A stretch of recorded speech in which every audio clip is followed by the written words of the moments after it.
Welcome to another episode of Social TV Podcast. My name is Amanda Mkhize. We are at the CANON Collins Annual Scholars Conference in Sandton. The theme this year is Collaborating for Change. Today we have Petina Gappah, who is a novelist and an international lawyer who is attending the CANON Collins Trust Conference.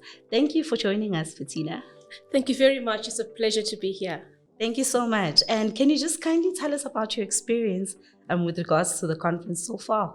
Well, I always like to learn new things and to meet new people. And this conference has been just that. But more than that, the kind of people that I've been meeting are really some of the brilliant minds on the continent.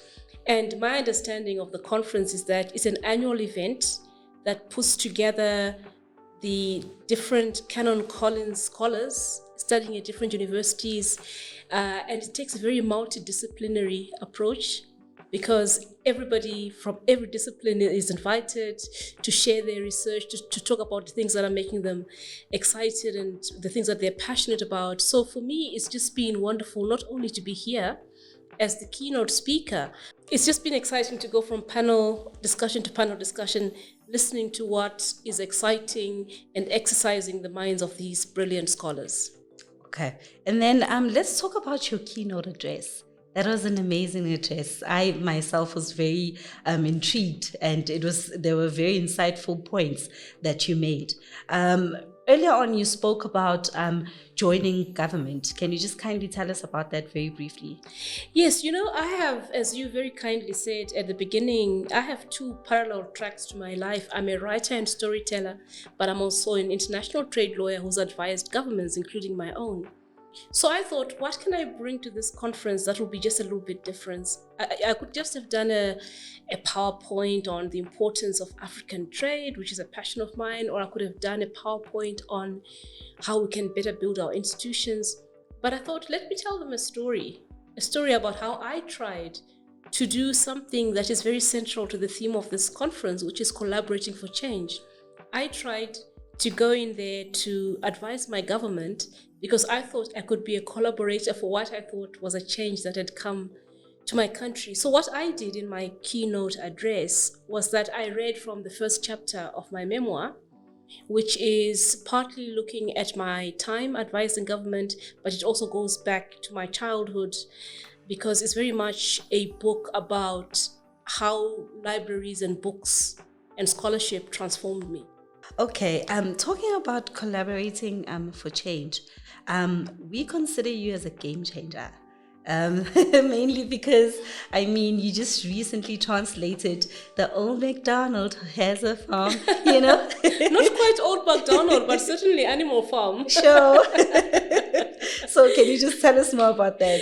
Do you know what? I have to say that my mind is actually occupied by something that I hadn't thought about in a while, which is traditional medicine. And that's because I'm just coming from a panel discussion by Adam Mukushi, who's writing a PhD on traditional medicine and its complementarity to Western medicine.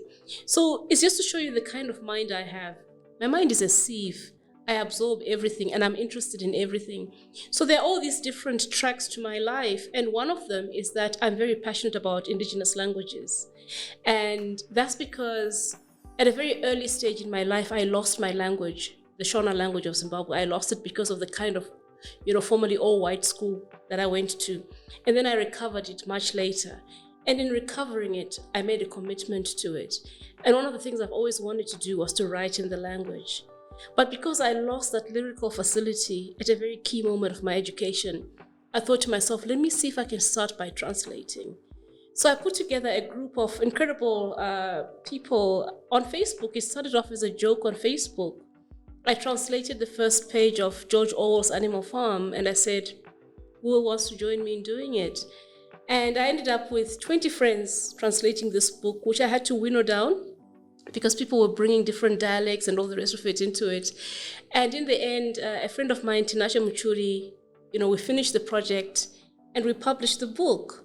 So now Animal Farm is available in Zimbabwe in the Shona language. All right. We like that. Exciting times lie ahead. Definitely. And then just lastly, what would you say to the scholars and maybe future young people who'd like to join the trust as scholars? Well, how would you encourage them or what would you say to them in terms of encouraging them to be a part of a platform that's so huge and that emphasizes on the importance of solidarity? You know, I was thinking on the flight over, just looking at all these wonderful bios that were sent to me. What is it that links all of these scholars in their different disciplines? You've got your law students, you've got your psychology students, you've got people doing wonderful work in education, in nursing, you've got your climate, your climate experts. And it really struck me that all of them are linked by the desire for social change, right? All of them are linked by this idea of scholarship, knowledge as the driver of development and social change. So what I would advise to all the scholars and those aspiring to be Canon Collins scholars is think about that in everything that you do. Think about how the work you're doing can contribute to make life just a little bit better for a community, for a country, for a continent, or even for the world. Thank you so much. Thank you.